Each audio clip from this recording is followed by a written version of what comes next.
What is heaven and what is hell? In the Bible, it says that God and heaven are within you.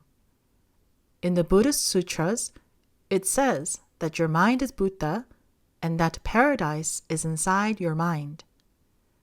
These sayings seem to have different meanings, but they actually mean the same thing. According to Buddhist beliefs, Sakyamuni Buddha resides in paradise. Christians believe heaven is the kingdom where Christ resides. Christ and Buddha are the real living existence of truth. They are not false. When we look at a person, we see only his outward appearance, but a person who has become truth sees whether or not the person has become truth. It is possible to know whether one is either alive or dead by the extent to which he has become truth.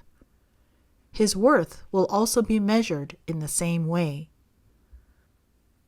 Man believes he is living in the world, but the reality is he is living inside the mind world he has made.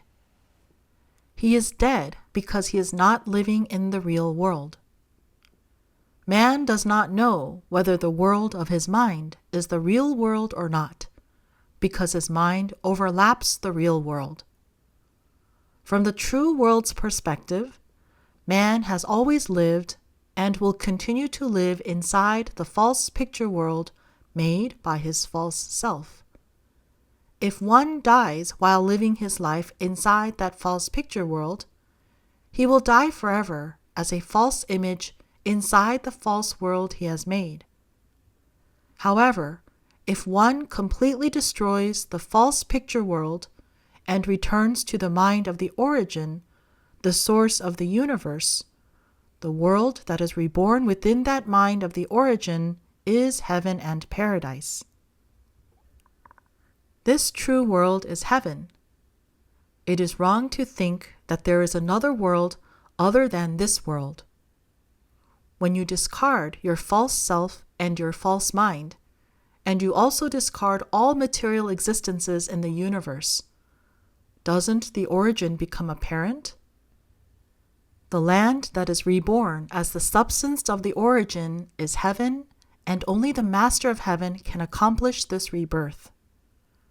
This land is a living land, an everlasting, never-changing land, a true land without death. In this land, the self that is comprised of human conceptions and habits does not exist, and because one is reborn with the mind of the universe's substance, he has no worries or anxieties. It is the land of freedom and liberation, the land of God's consciousness.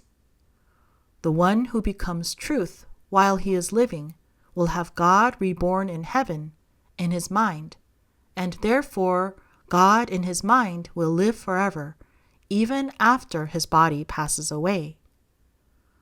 Only a person whose mind has become the mind of the origin of the world can enter heaven, and only he can live forever.